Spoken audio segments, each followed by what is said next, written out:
Hello everybody, this is William here, and I decided to start a new rebooking video challenge that I thought would be fun.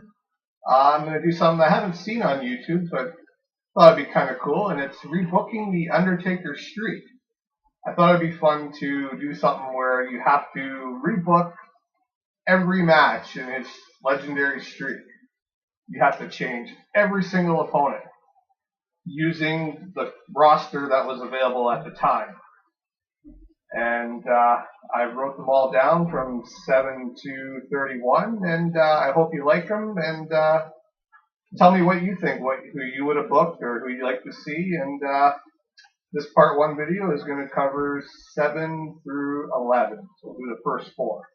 See how that goes. Okay, so Undertaker's first victim. I decided it was going to be the Texas Tornado, Terry Von Erich. I chose him for a couple reasons. I think, honestly, it would be someone that Vince would want to bury, because if you think about it, the whole Von Erich family, even though they're a legendary wrestling family, correct me if I'm wrong, but I don't think any of their history is WWE. It was all WCCW, it was AWA. I remember he had some legendary clashes with Jerry Lawler there during AWA's dying days there in the late 80s. So I think it'd be just the kind of guy Vince would be like, okay, I want to bury this guy. Like he's not WWF bred. And he was near the tail end of his career. Unfortunately, he was really near the tail end of his life because he actually committed suicide in 93. I think it was late 93 or something. Pretty tragic, but he was a good performer, and at the same time, I think it'd be a good match. And quite frankly, a guy that didn't have much of a long future, so you want to build the Undertaker, right? So I think he'd be my first victim. I think he'd be a good first victim.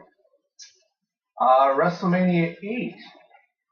Now at WrestleMania 8, Taker was actually a face. If you remember, he had turned good because Jake the Snake Roberts was going to hit Elizabeth with the chair, and Undertaker didn't agree with that. I don't know if you recall that or not. Of course you do.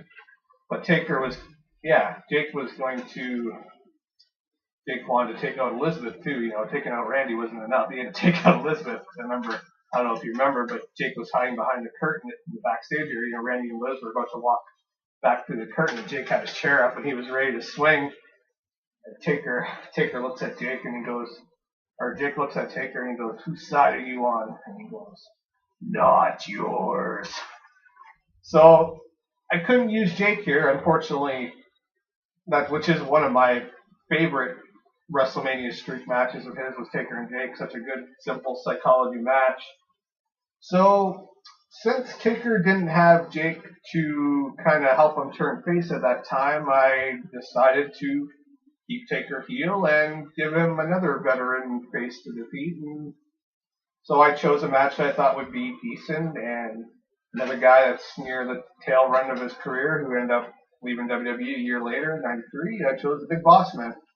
I thought Big Boss Man, always had decent matches, good character.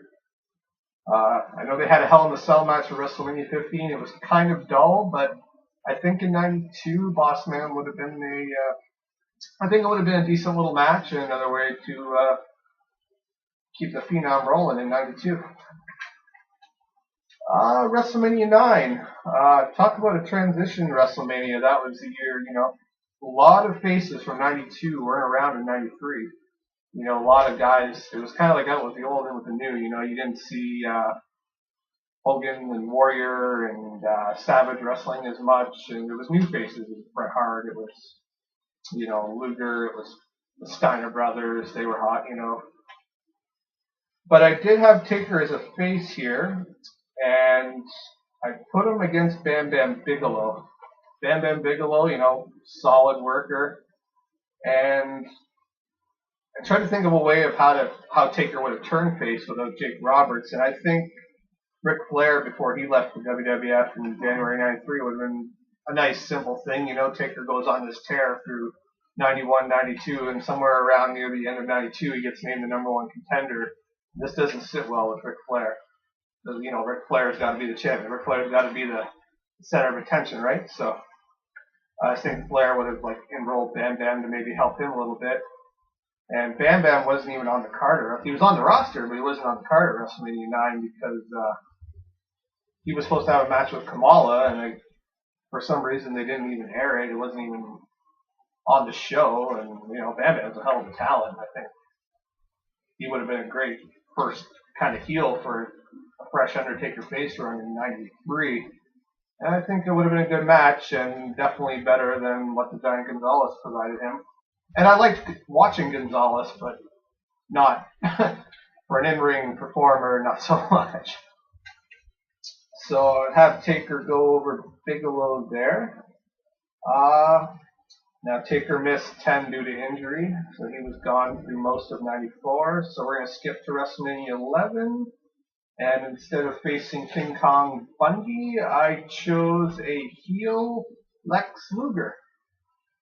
I chose Luger because kind of the same theme with Tornado and Bossman. Luger was, not that they knew or not, or not that the WWF knew, or probably Luger even knew, but he only had 6-7 months left before he was going to WCW. WWF, I guess they knew, they pretty much knew after WrestleMania 10 when Luger had his second shot at the title against Yokozuna and he didn't win it. Bret Hart won it, he was the guy, Bret Hart's the man. Lex Luger just wasn't meant to be. He wasn't going to be the WWF champion, right? So I would have probably had Lex going back to being a heel, back to being that narcissistic guy. And I just think him and Taker could have worked well together. Good big man match, good power match, and just to add a little spice to it, I thought I'd put him in a steel cage. We hadn't seen a steel cage match at WrestleMania since 2 with the Hulkster and King Kong Bundy, and I think it would have been a good fight, and I think it would have been another good guy for another credible win for Undertaker. And for the last part of this video, WrestleMania 12, I have him keeping the WWF title against Shawn Michaels. I think somewhere around 95, 96, maybe going into 97. I think Taker could have been a perfect guy to really have a stranglehold of the title. Maybe lose it once or twice, but really have long reigns with it and him be the Hulkster of the 80s, the dominant force in the WWF through 95, 96. And he probably would have been a better draw than Diesel, which I respect Nash a lot, but I think even the fans, I think Taker even got better reactions back then, 95, 96, and Diesel, and I would have had him beat Shawn Michaels. I think that would have been, anytime those two get together, it's just phenomenal, right? But I think that would have been a fantastic match in '96, and because I'm not a believer in the title has to change hands at every WrestleMania. I think it's good to have some WrestleManias where the title stays put. And Taker would have beat Shawn. So coming up in my next video, we'll have WrestleManias 13 through 17 covered. So Taker won't be with Psycho Sid. And it means at 14, he won't be having his big first match with Kane, which I wouldn't change in real life, but as part of the rules of this series, I can't put him with Kane at 14.